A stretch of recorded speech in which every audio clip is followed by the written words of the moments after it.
A aventura pelos limites do continente de São Pedro teve início em Torres, local por onde o botânico francês Saint-Hilaire começou a descrever a viagem que fez ao Rio Grande do Sul entre 1820 e 1821. Rumo ao litoral sul, sempre junto ao mar, a trajetória incluiu Itapeva, Barra do Rio Tramandaí, Lagoa do Peixe, São José do Norte, Rio Grande.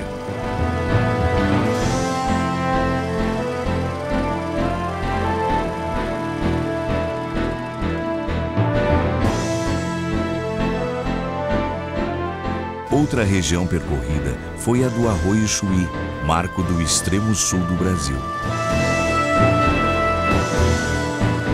Depois, para lembrar as disputas entre espanhóis e portugueses, uma visita ao Forte de Santa Teresa e Cabo Polônio, em território uruguaio. A próxima etapa é a partir de Santana do Livramento, seguindo a linha de fronteira seca entre o continente de São Pedro e o Uruguai.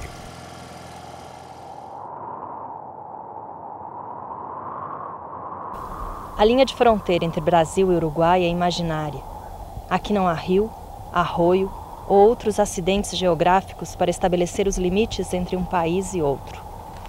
Os marcos de concreto que foram plantados no meio do campo são os únicos indicadores de onde termina o Rio Grande do Sul e onde começa a Rivera, região norte do Uruguai. Com isso, uma estância desta região pode estar ora em território uruguaio, ora em terras brasileiras.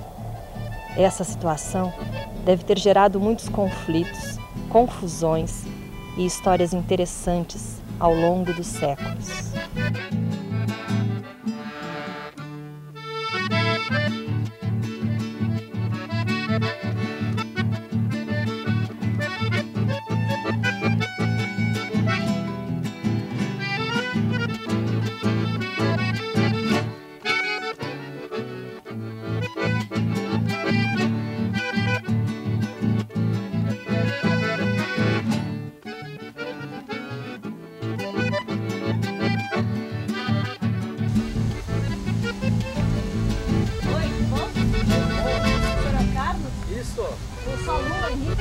Ah, tá, ele tinha me avisado que ele estava viajando pra cá. Bom, quer passar? Passa aí, que eu te ajude com a moto. Por favor. Zé, é bonito esse pampa, hein? Aqui é bem a divisa. Uma peculiaridade que tem aqui nessa fronteira é a inexistência dos rios, que geralmente separam todos os países no mundo. Aqui, com essa fronteira seca, com essa cidade dividida por uma rua, e o próprio fato de que agora tu, quando tu chegasse de moto aqui, tu viesse costurando a fronteira. Sim. Né? Uhum. Então tu passava por Brasília e por Uruguai, por Brasília e por Uruguai. 1.003 quilômetros separam a República Oriental do Uruguai e o Brasil. 223 quilômetros são de fronteira seca, onde foram instalados 1.115 marcos. Assim, as pessoas estão mais ou menos na mesma situação. Elas se costuram, se entrelaçam, entender se tem filhos brasileiros, filhos uruguaios. Só a Celeste e a seleção brasileira que não separa. O resto não separa, a língua não separa. Tinha que ser futebol. A língua não nos separa porque nós aqui falamos um portunhol. A minha mãe é brasileira, ela se criou no Uruguai, né, Montevidéu. E a minha avó, que é uruguaia, se criou aqui na fronteira. Então é bem gozado, porque ela sempre diz assim, a minha mãe, eu sou brasileira. E a minha avó diz, eu sou uruguaia.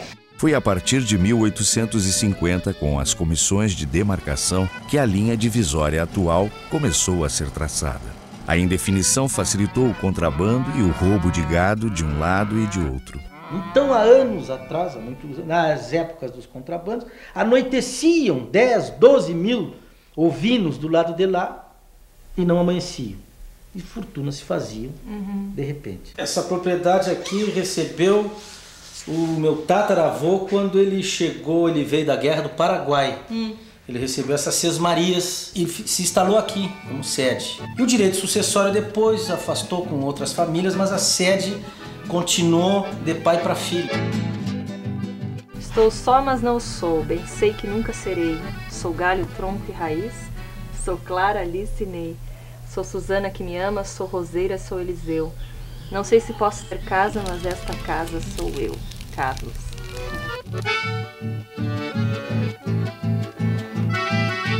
Roubaram 80 ovelhas do Brasil. Levaram para uma fazenda aqui perto, na linha, né? Então tinha um desses caras que tem cara para tudo e muito prático. Falaram para ele requisitar as ovelhas. Aí pagaram ele pediu para o dono das ovelhas se não tinha um pelego do mesmo rebanho, do carneiro, das ovelhas. Então o cara disse, não, o carneiro tem um pelego lá do carneiro. Disse, então me deem, vou trazer essas ovelhas de volta, tá muito fácil. Quando chegou lá, ele sabia o potreiro que estava as ovelhas, foi lá, botou o pelego do carneiro em cima, parou de 4 pés berrando. Botou como que ele fosse o carneiro. E abriu a porteira e veio berrando e trouxe as ovelhas tudo de volta para o Brasil. Que tal a prática do homem, não? Era prática. É uma beleza esse café. Esse é um café de chaleira, né? Esse é o café de chaleira. Né? Mas é bom, é bom, hein? É, muito gostoso. Mas é bom mesmo.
O Pampa nessa região é um enorme derrame de basal, formando um solo com muitas pedras, pontuado por coxilhas e cerros.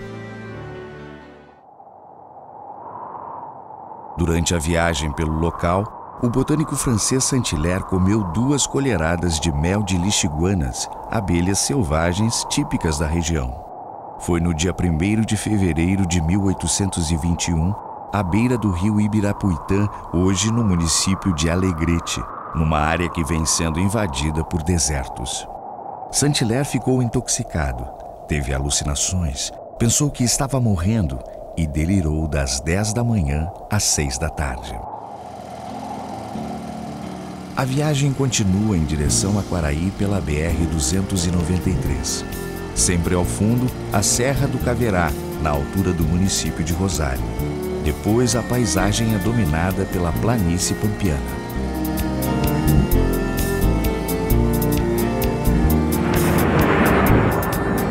Cerro do Jaral, 13 de maio. Esta paisagem é uma enorme escultura perdida no pampa. Cactos, pedras, raízes de umbu. É simplesmente deslumbrante, ainda mais com a chuva no fim de tarde.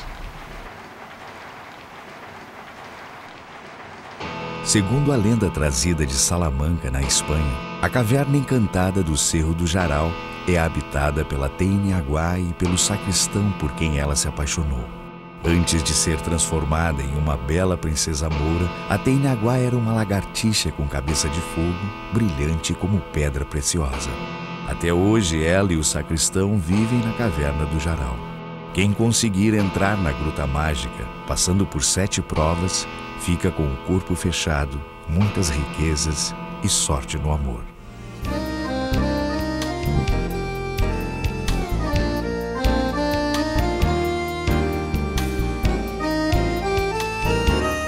Na direção do ponto mais extremo, a oeste do continente de São Pedro, a paisagem se torna completamente plana, num cenário com rebanhos e plantações de arroz. Um dos casos raros de fronteira é o da Barra do Quaraí, ponto de encontro de 3 países: Brasil, Uruguai e Argentina. Os limites são determinados pelos rios Quaraí e Uruguai. Lá é o quê? Argentina. Aqui, a ilha brasileira, nessa aqui. O rio Uruguai passa por lá. Desse lado daqui é Uruguai. E lá o rio Uruguai se encontra com o rio Quaraí, de novo para o lado Uruguai.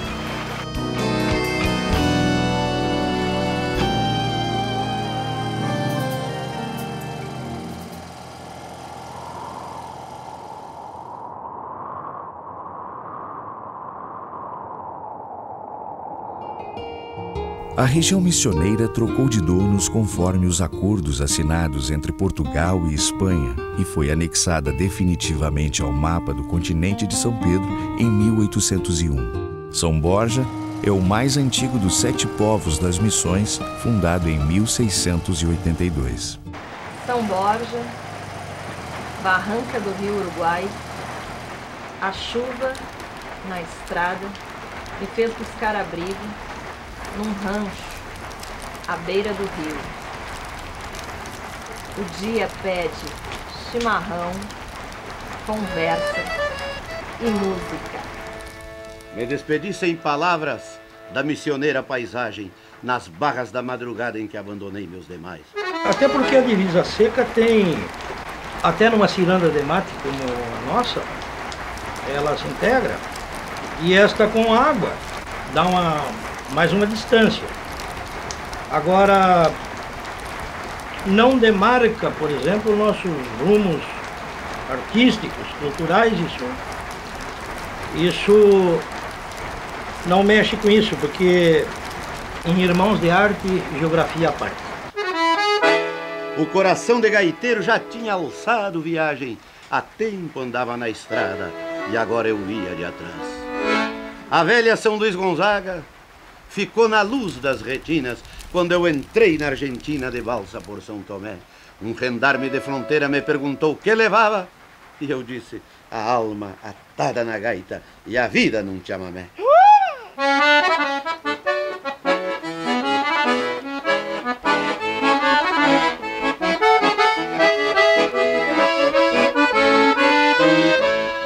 Um pago sem um gaiteiro é um mato sem passarada, é noite sem madrugada, é rancho sem candeeiro. Por isso todo gaiteiro reponta sua existência, levando a voz da querência como se fosse um tropeiro. Às vezes fico pensando que o coração de gaiteiro, por nunca ter paradeiros, vai acabar me matando. Então eu sigo teimando pra ver quem cansa primeiro, mas coração de gaiteiro morre batendo e tocando. Então que queimando, deixa que bata, batendo se o coração tá querendo. Me mandei, eu tô cantando por culpa desta acordeona que me dá vida e me mata. Já tá na capa da gaita o coração do gaiteiro.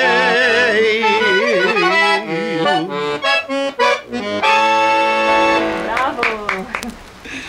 Pois é, o ritmo do chamamé, que é envolvente, que toca o espírito profundamente, foi o que me levou a cruzar o rio Uruguai, fugindo.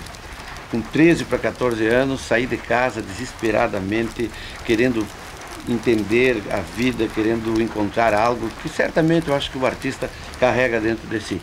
E essa travessia do Uruguai, com menos de 14 anos, entre São Borja e Santo Tomé, me faz hoje acreditar que a música é minha parceira, minha companheira, exatamente porque fiz a travessura de fugir de casa e ir em busca daquilo que sonhava, que pensava.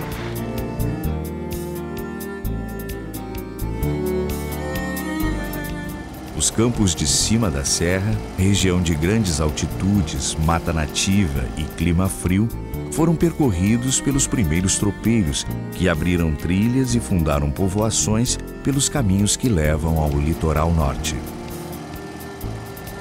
De volta a Torres, foram contornados 622 quilômetros de costa atlântica, 1.003 quilômetros de fronteira com o Uruguai, 724 quilômetros de fronteira com a Argentina e 958 quilômetros de limites com Santa Catarina, num perímetro total de 3.307 quilômetros.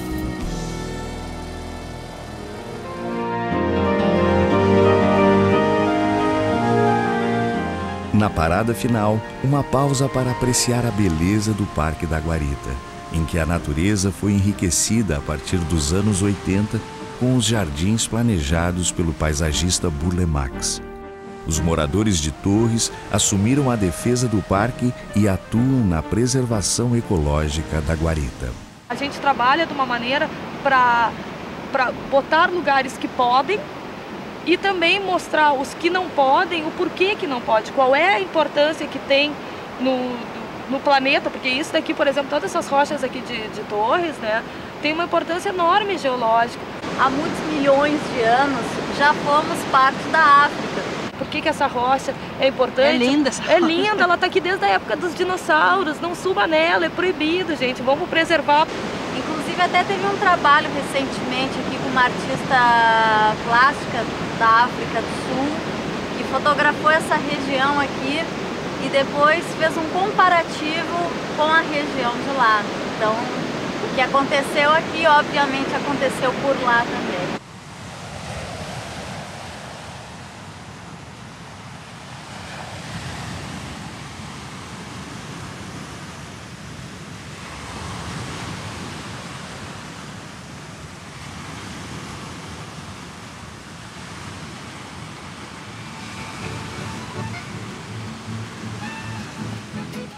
Foi seguindo as trilhas do litoral que os açorianos chegaram para iniciar a colonização do continente de São Pedro.